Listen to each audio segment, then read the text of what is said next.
أعوذ بالله من الشيطان الرجيم. بسم الله الرحمن الرحيم. يا أيها الذين آمنوا أنفقوا من طيبات ما كسبتم ومما أخرجنا لكم من الأرض ولا تيمموا الخبيث منه تنفقون ولستم بآخذيه إلا أن تغمضوا فيه واعلموا أن الله غني حميد. الشيطان يعدكم الفقر ويأمركم بالفحشاء والله يعدكم مغفرة منه وفضلا والله واسع عليم.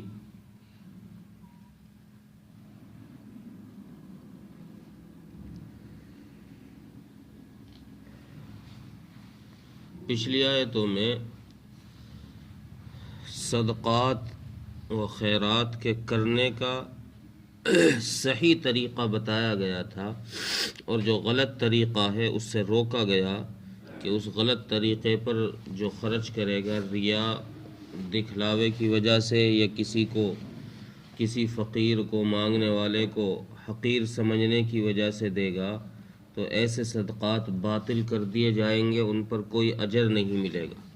تو ایک اصول بتا دیا گیا کہ کس نیت سے صدقہ کرنا چاہیے، خالص اللہ کی رضا کی نیت ہو، کوئی نام و نمود اور دکھلاوا نہ ہو۔ جب وہ طریقہ بتا دیا گیا تب یہاں سے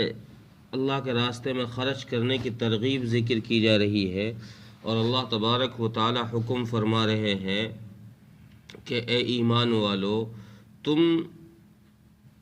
اپنے مالوں میں سے، اپنے ان مالوں میں سے جن کو تم کماتے ہو، بزنس کر کے، تجارت کر کے جی اور بہت سارے طریقوں سے، اپنے ان مالوں میں سے جن کو تم کماتے ہو حلال چیز خرچ کرو۔ جو حلال مال تم کماتے ہو اس میں سے اچھی چیز خرچ کرو۔ واقعہ یہ ہوا کہ مدینہ منورہ کے اندر جب رسول اللہ صلی اللہ علیہ وسلم ہجرت کر کے تشریف لے گئے تو آپ کے ساتھ کچھ مہاجر بھی تھے جو اپنا سب کچھ مکے میں چھوڑ گئے تھے، وہ بالکل کنگال ہو کے گئے تھے، ان کا نہ گھر نہ یار نہ دوست رشتہ دار کوئی ساتھ نہیں ہے، وہ دوسری جگہ میں، دوسرے علاقے میں، دوسرے ماحول میں وہاں گئے تو وہ غریب تھے۔ انصار کا اپنا گھر تھا، ان کا اپنے باغات تھے، اپنے مکانات تھے، تو انصار کچھ ٹھیک ٹھاک لوگ تھے، کھاتے کماتے لوگ تھے۔ تو ہوتا یہ تھا کہ جب کھجوروں کا موسم ہوتا تو انصار کے لوگ مسجد نبوی میں کھجور کے خوشے لاتے اور ان کو رسیوں سے باندھ کر لٹکا دیتے۔ ان کھجور کے خوشوں میں سے جو غریب مہاجر ہجرت کر کے گئے ہیں اور اصحاب صفہ جو رسول اللہ صلی اللہ علیہ وسلم کے مدرسے میں پڑھنے والے طلباء تھے، وہ ان کو جب ضرورت ہوتی، جب بھوک لگتی، ان میں سے توڑ کے کھجوریں کھا لیتے تھے۔ کچھ ایک آدھ کوئی ایسا ہوگا کہ جس کے دل میں صدقات و خیرات کی کم رغبت ہوگی، کم شوق ہوگا، لوگ ہوتے ہیں۔ صحابہ میں بھی ہر صحابی حضرت ابو بکر کے لیول کا تھوڑی ہے، صحابہ میں بھی تو فرق و مراتب ہیں، کسی میں شوق زیادہ ہے، کسی میں کم ہے۔ تو کچھ کم شوق والے کچھ لوگ ہوں گے انصار میں سے، ان کو کیا ہوا کہ یار لٹکانا تو ہے ہی، صدقہ تو نکالنا ہی ہے، خیرات تو کرنی ہے اپنے پھلوں میں سے۔ انہوں نے کچھ کھجور کے خوشے جو گھٹیا قسم کے تھے، جن میں کچھ سڑ بھی رہی ہوں گی یا کچی ہوں گی، جو بھی بہرحال گھٹیا قسم کی جو کھجور کے خوشے تھے وہ بھی انہوں نے لا کے مسجد نبوی میں لٹکا دی۔ بھئی خیرات کی خیرات ہو جائے گی، یہ مال ہمارا جب بھی خراب جا رہا ہے اسے ہی خیرات کر دو، نام بھی ہو جائے گا ہمارا کہ بھئی خیرات بھی ہو گئی اور کام بھی ہو جائے گا۔ تو جب یہ لوگوں نے یہ کرنا شروع کیا اور مسجد نبوی میں رسول اللہ صلی اللہ علیہ وسلم نے اور مہاجرین نے دیکھا کہ لوگ کمزور قسم کی کھجوریں بھی لانے لگ گئے ہیں، کچی کھجوریں بھی لانے لگ گئے ہیں، وہ کھجوریں بھی لانے لگ گئے ہیں جو کھانے کے قابل نہیں ہیں، جن کو خود پسند نہیں کریں گے، اگر ان کو دی جائیں گی وہ چیزیں تو یہ خود نہیں لیں گے۔ ہاں اگر کسی کی شرما حضوری کی وجہ سے لے لیں، شرما شرمی کی، یار چلو بڑا آدمی کوئی بات نہ، گھٹیا چیز دے رہا تو لے لو، یا پھر کبھی ایسا موقع پڑ جائے کہ اپنا مال کسی اور کے پاس ہو اور وہ مال دے نہ رہا ہو، اتفاق سے وہ کوئی ہمارے اس بڑھیا مال کے عوض میں کوئی گھٹیا چیز دینے لگ جائے تو مجبوری میں ہم لیں، یار بھائی نہ ملنے سے تو اچھا ہے کہ یہی لے لو،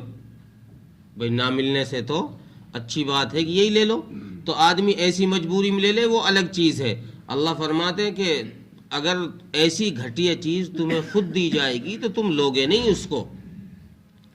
تو جب یہ چیزیں ہونے لگی مسجد نبوی میں تو اللہ تبارک و تعالیٰ نے اس آیت کا نزول فرمایا، رسول اللہ صلی اللہ علیہ وسلم پر یہ آیت نازل فرمائی کہ نبی جی آپ ان سے کہیے کہ جو حلال مال کماتے ہیں، جو مال یہ کماتے ہیں اس میں سے اچھی چیزیں خرچ کریں، گھٹیا چیزیں ہم برداشت نہیں کریں گے۔ ہماری ذات جیسی عالی ہے، جیسی شان والی ہے، جیسی ہم قدرت والے ہیں، عظمت والے ہیں، ہماری شان جس لائق ہے اس شان کے مطابق اس کو وہی چیز پیش کرنی چاہیے۔ ہماری شان تو ہم تو خالق دو جہان مالک کائنات ہیں، ان سب کو بنانے والے ہیں، ہماری شان تو اتنی اونچی، اور ہمارے لیے یہ ہمارے نام پر جب چیز دینے کا نمبر آئے تو یہ لائیں سڑی بسی ایسی چیزیں کہ جن کو یہ خود لینا پسند نہ کرے۔ آپ ان سے کہیے کہ ہم کو اگر دینا ہے تو ہم ان کے اس مال کے محتاج نہیں ہیں۔ اللہ تبارک و تعالیٰ نے یہ تو کئی جگہ قرآن کریم میں فرمایا نا، جیسے چوتھے پارے کے شروع میں اللہ فرما رہے ہیں لن تنالوا البر حتى تنفقوا مما تحبون، تم نیکی کے کمال درجے کو نہیں پہنچ سکتے یہاں تک کہ تم اپنی سب سے محبوب چیز راہ خدا میں خرچ نہ کرو۔ تو محبوب چیز گھٹیا ہوگی کہ بڑھیا؟ جو اچھی چیز ہوگی وہی محبوب ہوگی۔ اور اسی طریقے سے قربانی کے متعلق اللہ نے فرمایا کہ مجھے تمہارا نہ خون پہنچتا ہے نہ گوشت پہنچتا ہے، مجھے تمہاری نیت پہنچتی ہے۔ تو یہی بات اللہ یہاں کہنا چاہ رہے ہیں کہ میرے پاس تمہارا وہ دیا ہوا نہیں پہنچتا، میں تو تمہارے اخلاص کو دیکھتا ہوں، اور میں تو یہ چاہتا ہوں کہ جن لوگوں کو تم دے رہے ہو غریب طبقے کو، وہ بھی کم سے کم وہ اچھی نعمتیں کھا سکیں جو اچھی نعمتیں تم کھا رہے، جو بڑھیا چیزیں تم کو مل رہی ہیں وہ چیزیں ان کو بھی مل سکے، تاکہ کھانے میں تم اور وہ برابر کے لیول پر آ جاؤ۔ اللہ تو یہ فرما رہے کہ میں کسی کو اونچا نیچا رکھنا نہیں چاہتا، میں برابر کے درجے پہ لانا چاہتا ہوں تاکہ وہ اپنے آپ کو اتنا گرا ہوا محسوس نہ کریں اور وہ تمہارے اس سطح پر آ جائیں کہ وہ بھی اچھا کھا لیں۔ اس لیے اللہ تبارک و تعالیٰ نے یہ فرمایا۔ تو جب یہ آیت کریمہ نازل ہوئی تو انصار سمجھ گئے کہ بھئی یہ تو ہمارے وجہ سے نازل ہوئی ہے، ایسا جن لوگوں نے کیا ہوگا ان کے دل میں فوراً یہ بات آ گئی کہ بھئی یہ تو میں نے کی تھی یہ حرکت، تو انہوں نے توبہ کی۔ اور راوی فرماتے ہیں کہ جب یہ آیت نازل ہو گئی، غالباً برا بن عازب ہیں اس روایت کو کرنے والے راوی، وہ فرماتے ہیں کہ جب یہ آیت نازل ہو گئی تو اس کے بعد میں نے مسجد نبوی میں کبھی کمزور قسم کی کھجوریں لٹکی ہوئی نہیں دیکھی۔ ایسا نہیں ہو سکتا کہ اللہ کا حکم آ جائے اور صحابی حکم کے خلاف کر جائے۔ ہم تو رات دن میں کتنے اللہ کے حکموں کو توڑتے، یہ تو ہم میں سے ہر آدمی جانتا ہے، نیک بھی جانتا ہے بد بھی جانتا ہے کہ میں کتنے اللہ کے حکم چھوڑ رہا ہوں، کتنے توڑ رہا ہوں۔ لیکن صحابہ کو اللہ کے نبی صلی اللہ علیہ وسلم نے اس حد تک پہنچا دیا تھا، ان کی تربیت اس حد تک کر دی تھی کہ اللہ کا حکم نازل ہونے کے بعد کسی صحابی کی ہمت نہیں تھی کہ وہ رب کے حکم کے خلاف قدم اٹھا جائے، پھر وہ سوچ بھی جائے کہ یار اب چلو ایسا ہی کر لو، یہی دے دو، نہیں۔ تو اللہ تبارک و تعالیٰ نے گھٹیا مال لینے سے روکا ہے اور گھٹیا مال دینے سے روکا ہے، اور فرمایا کہ پھر یہی نہیں کہ جو تم کما رہے ہو بزنس کر کے، تجارت کر کے، دکان ملازمت سے، اس میں سے خرچ کرو۔ اللہ فرما رہا ہے کہ جو ہم نے تمہیں زمین کے ذریعے سے اگا کر دیا ہے اس میں سے بھی خرچ کرو، اناج ہوگا، پھل ہوں گے، میوے ہوں گے، ہم نے جو زمین کے ذریعے سے تمہیں نکالا ہے اخرجنا لکم من الارض، جو زمین میں سے تمہیں نکالا ہے اس میں سے بھی خرچ کرو، اس میں سے بھی خرچ کرو۔ اور اس کے خرچ کرنے کا مطلب یہ ہے کہ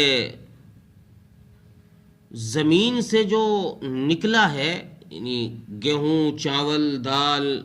یہ چیزیں جو نکلی ہیں، پھل جو نکلے ہیں، ان میں اگر زمین، چونکہ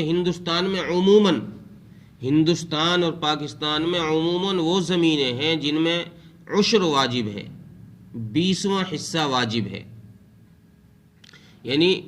20 کلو میں 1 کلو چیز اللہ کے نام پر صدقہ کرنا واجب ہے۔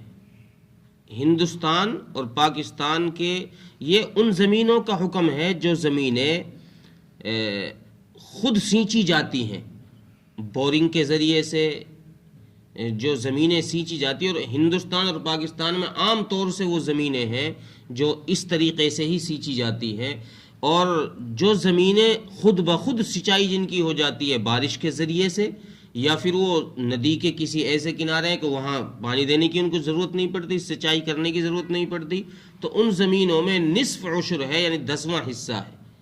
10 کلو میں 1 کلو۔ تو ہمارے یہاں عموماً یہی ہے کہ 20 کلو میں 1 کلو، 1 من میں 40 کلو میں 2 کلو چیز اللہ کے نام پر خرچ کرنا، یہ اناج کی زکوٰۃ۔ اچھا، جیسے مال میں زکوٰۃ واجب ہے، اسی طریقے سے زمین سے اگنے والی چیزوں میں بھی زکوٰۃ واجب ہے۔ تو ان میں فرق کیا ہے؟ ایک فرق یہ ہے ان میں کہ مال میں زکوٰۃ جو واجب ہوتی ہے وہ سال کے گزرنے پر ہوتی ہے۔ سال مکمل ہو گیا یا سال کا اکثر حصہ گزر گیا اتنی مقدار پر جس پر زکوٰۃ واجب ہوگی، 52.5 تولہ چاندی اور 7.5 تولہ سونا، تو زکوٰۃ واجب ہو جائے گی۔ لیکن فصل پر یہ نہیں ہے، زمین سے نکلی ہوئی چیزوں میں یہ نہیں ہے۔ زمین سے نکلی ہوئی چیزوں کا حکم یہ ہے کہ جو چیزیں نکل گئی، جو چیزیں زمین سے پیدا ہو گئی، ان کے پیدا ہوتے ہی فوراً اس پر زکوٰۃ واجب ہو جاتی۔ گھر بعد میں لے جاؤ، پہلے زکوٰۃ نکال دو۔ یہ فرق ہے۔ ایک زمین ہوتی ہے عشری زمین، جس کو جو ہمارے ہندوستان کی زمین ہے اس کو عشری زمین بولتے ہیں۔ ایک ہوتی ہے خراجی زمین، جو ٹیکس وغیرہ کے ذریعے سے لوگوں کو دے دی جاتی، بھئی تم ٹیکس بھرو، ہم تمہیں زمین دے رہے ہیں۔ جیسے کہیں مسلم حکومت ہو، کچھ غیر مسلم آ کے رہنے لگ جائیں، ان کو مسلم حکومت کچھ زمین دے دے، بھئی تم یہ جو اس میں کاشتکاری کرو، اس میں سے سبزیاں اگاؤ، جو بھی کچھ کرو، اور ہمیں تم اتنا ٹیکس دیتے رہنا۔ تو ایک ہوتی ہے ٹیکس والی زمین جس کو خراجی زمین کہتے ہیں، اور ایک عشری زمین۔ خراجی اور عشری میں فرق یہ ہے کہ خراجی میں خالص ٹیکس ہوتا ہے، اور عشری میں ٹیکس تو ہوتا ہی ہے، لیکن ٹیکس کے ساتھ ساتھ اس میں نیت زیادہ جو ہے وہ عبادت کی ہوتی ہے۔ چونکہ زکوٰۃ عبادت ہے تو اس لیے مسلمان جو وہ ٹیکس نکالتا ہے وہ ٹیکس سمجھ کے نہیں نکالتا، وہ زکوٰۃ سمجھ کے نکالتا ہے، اس کو عبادت سمجھ کے کرتا ہے۔ تو بہرحال اللہ تبارک و تعالیٰ نے یہ حکم دیا کہ زمین سے جو کچھ تمہیں مل رہا ہے اس میں سے بھی خرچ کرو، اور گھٹیا دینے کی نیت مت کرو۔ گلی سڑی چیزیں، گھٹیا قسم کا مال، جیسے بہت سارے لوگوں کی نیت ہوتی ہے۔ بعض دفعہ آپ دیکھتے ہوں گے جو مجموعی چندے ہوتے ہیں، مدرسے کا ہو یا مسجد کا ہو یا کسی اور رفاہی کام کا ہو، ان میں بہت سارے لوگ وہ نوٹ ڈال جاتے ہیں جو نوٹ دکان پر نہیں چلتے، ٹیپ لگے ہوئے پھٹے ہوئے نوٹ۔ اب اس کو اللہ فرمانے کہ جس کو تم خود پسند نہیں کر رہے اس کو میرے نام پر کیوں دے رہے ہو؟ میں پسند کروں گا اس کو، میں بھی پسند نہیں کروں گا اس کو۔ جس کو تم خود لینا پسند نہیں کرو گے، یہ میں نے خاص اپنا تجربہ کیا ہے، مجھے بہت دن ہو گئے اس لائن میں، تو میں نے یہ تجربہ کیا ہے کہ جو لوگ یہ نوٹ ڈالتے ہیں، میں نے کئی دفعہ کہا بھی بہت ساری جگہوں پر کہ وہ اپنے ثواب کی امید مت رکھیں۔ جو اس قسم کی حرکت کرتے ہیں، چونکہ اس نوٹ کو کوئی دکان والا قبول کرنے کو تیار نہیں ہے، تو اس پر اجر کیسے ملے گا؟ اور وہ سمجھ رہا ہے کہ میں نے خیرات کر دی۔ اس لیے اللہ فرمانے کہ تم جو اگر تمہیں دینا ہی ہے تو ہمارے نام پر وہ چیز دو جو اچھی چیز ہو، جو اچھی کوالٹی کی، جس کو تم خود بھی خوش ہو کر قبول کرو کہ بھئی ہاں کوئی چیز ملی ہے، ایسی چیز تم ہمیں دو۔ گھٹیا چیز دینے کی بالکل بھی نیت نہ کرو، ایسی گھٹیا کہ جس کو تم خود نہ پسند کرتے ہو، ایسی گھٹیا چیز ہمیں مت دو۔ اور آخر میں پھر اللہ تبارک و تعالی فرماتے ہیں کہ جان لو کہ ہم اللہ تبارک و تعالی بے نیاز ہیں اور حمید ہیں، تعریف کے لائق ہیں، ساری تعریفیں اسی کے لیے ہیں، اس کی کیا خوبیاں بیان کی جائیں، کیا صفات بیان کی جائیں، اس کی کیا عظمت بیان کی جائے۔ ہم تو ہماری زبان اس قابل کہاں کہ اس خالق دو جہاں کی عظمت اور اس کی تعریف بیان کر سکے۔ رسول اللہ صلی اللہ علیہ وسلم نے خود یہ فرمایا کہ میں اللہ تبارک و تعالیٰ کی کما حق تعریف نہیں کر سکتا، اور خود خالق دو جہاں نے قرآن میں فرمایا کہ تم میری نعمتیں اور میرے احسانات، میری تعریفات کو تم شمار نہیں کر سکتے۔ ساری دنیا کے سمندروں کو سیاہی بنا لو اور ساری دنیا کے درختوں کا جو ہے قلم بنا لو، ان سے میری تعریف اور میری خوبیاں لکھنی شروع کرو تو تم نہیں لکھ سکتے۔ وہ ساری ختم ہو جائیں گی، سارے سمندروں کی سیاہی سوکھ جائے گی، درخت ختم ہو جائیں گے، ان کی قلمیں ٹوٹ جائیں گی، لیکن میری خوبیاں ختم نہیں ہوں گی۔ اس لیے اللہ نے فرمایا کہ میں خوبیوں والا ہوں، حمید ہوں۔ ترجمہ دیکھ، یا ایھا الذین آمنوا انفقوا من طیبات ما کسبتم، اے ایمان والو اس مال میں سے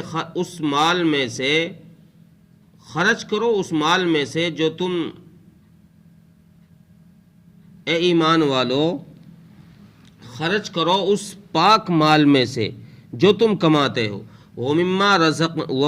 أَخْرَجْنَا لَكُم مِّنَ الْأَرْضِ، اور اس میں سے بھی جو ہم نے تمہارے لیے زمین سے نکالا ہے، وَلَا تَيَمَّمُوا الْخَبِيثَ مِنْهُ تُنْفِقُونَ، اور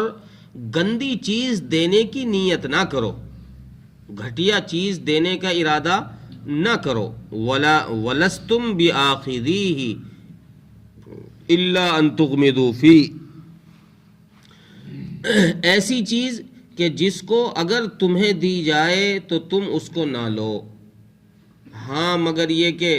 شرما حضوری کے ذریعے سے کوئی بڑا آدمی دے رہا ہے تو قبول کر لو، یا پھر اپنے مال کے ضائع ہو جانے کی وجہ سے چلو بھائی زیادہ نہیں تو تھوڑا تو مل رہا ہے اسے ہی لے لو، اس وجہ سے تم قبول کر لو۔ وَاعْلَمُوا أَنَّ اللَّهَ غَنِيٌّ حَمِيدٌ، جان لو کہ اللہ تبارک و تعالی بے نیاز ہیں اور تعریف کے لائق ہیں۔ اللہ تعالیٰ عمل کی توفیق۔